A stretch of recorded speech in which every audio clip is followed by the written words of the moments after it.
Hi, and welcome to another episode of Hot Takes with me, the Silver Fox. There are a lot of very big names in the Tory party who are sitting exceedingly worried about this general election.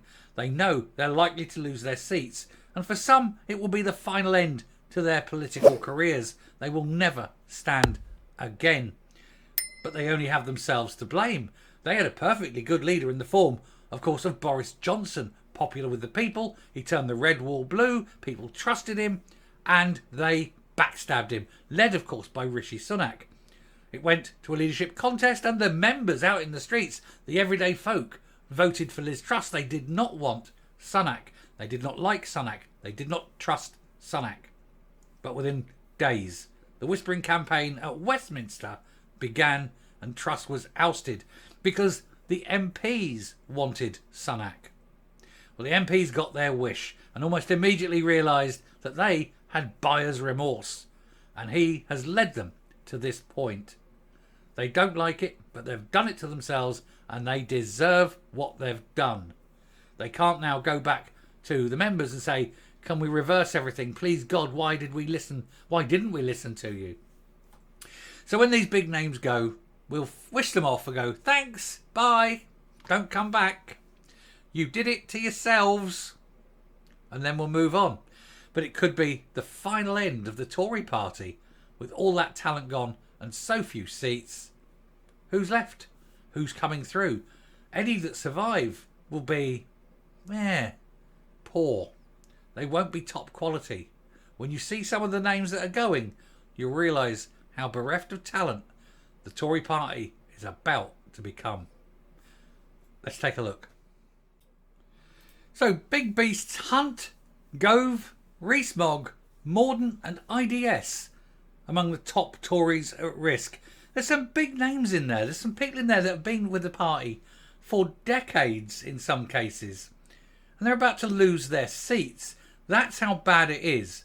But don't forget, they wanted Rishi Sunak as PM. They did everything they could. They went against the will of the people. They went against the will of their own Tory party members. They installed someone that not even Tory party members wanted as leader because they felt that they were the privileged ones. They were the ones that would decide this sort of thing, and almost immediately regretted it. This is what happens when you put someone in that is not very good, that is sitting there warped, crystallised in his own wealth, never understanding what real people are like or what they do. You can't have a non-tax-paying billionaire even approaching any kind of understanding of what normal people go through, can you? And they're paying the price. The key seats to watch in July's election, including those that a long list of big-name Conservatives could lose.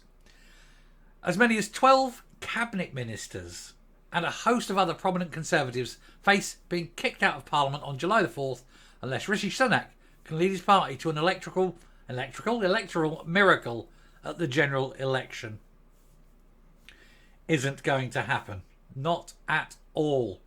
Normally around 100 seats hold the key to victory and defeat at the polls, but many more will be in play this time thanks to political turbulence which has triggered massive swings in fortune of the main parties. Twice as many could change hands in 6 weeks' time, and that is bad news for many senior ministers facing the prospect of tactical voting by their local supporters in blue wall areas to force them out of Westminster. There'll be a lot of natural Tories who are definitely going to vote Reform. They know full well Reform can't win, but what they are doing is they're sending a message saying we want a Tory party. We want a right-wing Tory party. We don't want blue socialism. In addition, the phalanx of new Tory MPs elected in the red wall seats in the north of England, the Midlands, North Wales in 2019 look set to lose their seats to a resurgent Labour Party, which hopes its traditional supporters are finally returning home. And it looks like they are. The biggest scalp could be the Chancellor Jeremy Hunt. Make sure I say it the correct way. Who is standing in the newly created Surrey seat of Godalming and Ash. Polling has put the Lib Dems in a narrow lead, and they could succeed in ousting Mr Hunt if they can squeeze sizable Labour support locally. In that particular one, any Labour voter has got to vote for the Lib Dems, I think, just to get Hunt out. Hunt is, of course, someone who even even the Tories start to think is a bit untenable. It's understood that the party has recently added another senior minister to its hit list, believing it has a fighting chance of achieving 15% swing needed to eject Michael Gove from nearby Surrey Heath. Well, we've just seen this morning there's a 25% lead for Labour over the Tories, so I don't think Gove will be sitting steady where he is. A poll last month found the Levelling Up Secretary was just 1 point ahead of the Lib Dems in his constituency he has represented for 19 years, and a few Labours there voting Lib Dems may well swing it. Penny Mordaunt, the Commons leader, has stood for the Tory leadership twice and continues to be talked up as Sunak's possible successor, only of course if she can keep a seat. First, she needs to retain her Portsmouth North seat, and she will be hoping her high profile will save her. On current projections, Labour is on course to achieve the 17% plus swing needed to depose her. Labour would love to take her simply because she is a very up and coming one, and they can cut her off at the ankles, and who else is left? Another potential leadership contender, Defence Secretary Grant Shapps. He's odds on to lose in Labour, in Hatfield, which he won in 2005, and now holds by a near 11,000 votes. 11,000 majority is going to be wiped out like that. A recent survey found Labour is on course to achieve nearly twice the 10.5 swing it needs to recapture. Wow, a 21% swing. If that's replicated all over the country, there'll hardly be a Tory left. Victoria Prentice, the Attorney General, is vulnerable in Banbury in Oxfordshire. How can Banbury in Oxfordshire fall? It is unbelievable, isn't it? It's one of the most Tory areas. That's been held by the Conservatives for more than a century. Polling suggests Labour currently has a tiny lead in the Oxfordshire constituency. That is what Rishi Sunak has done. Places that are so Tory that they don't know any other colour. Over 100 years. And it's about to fall to Labour because Rishi Sunak. Goes to show you, doesn't it? Don't put foreigners in charge of your party. Labour is also optimistic about achieving the 13.8% swing it needs to defeat Veterans Minister Johnny Mercer in Plymouth Moorview, which he won from the party 9 years ago. Such is the depth of Tory woes that the Education Secretary Gillian Keegan could be in trouble in Chichester, which again has been held by the Conservatives for over 100 years. Her majority was nearly 21,500. They're going to overturn a 21,500 majority. The Tory party needs to pack its bags and walk out of the building. It's done. In one short session by one short leader, destroyed. Because, who knows? His own ego, his own desire for power, and he has destroyed the party.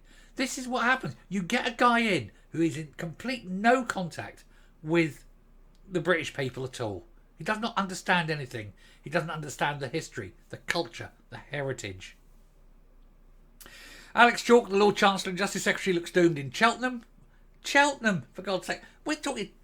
These are some of the most Tory areas in the country. Polls also say that Science Secretary Michelle Donnellan is running second to the Lib Dems in Melkersham, in Devizes in Wiltshire. Two cabinet ministers face an uphill struggle in Wales, where the number of constituencies is being cut from 40 to 32. Simon Hart, the Chief Whip and former Welsh Secretary, could finish third. Third! My God! It's just so embarrassing. It is just done. The Tories just need to stop, don't they? They just need to stop. It'd be a shame, I think, to see Rees-Mogg go. I must admit, I have a soft spot for Jacob Rees-Mogg.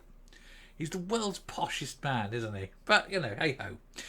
I'll come up and we'll finish. I've said it before, and I'll say it again. The Tories do not have a God-given right to rule. But they bloody well think they do. And that arrogance has cost them. And it's going to destroy them. And they'll look back and they'll think, you know what? Boris wasn't so bad after all, was he? We should never have got rid of him. And under no circumstances whatsoever should we have appointed the little brown dwarf. Oh well. Thanks for listening. Take care. Stay safe. I will speak to you later. Bye.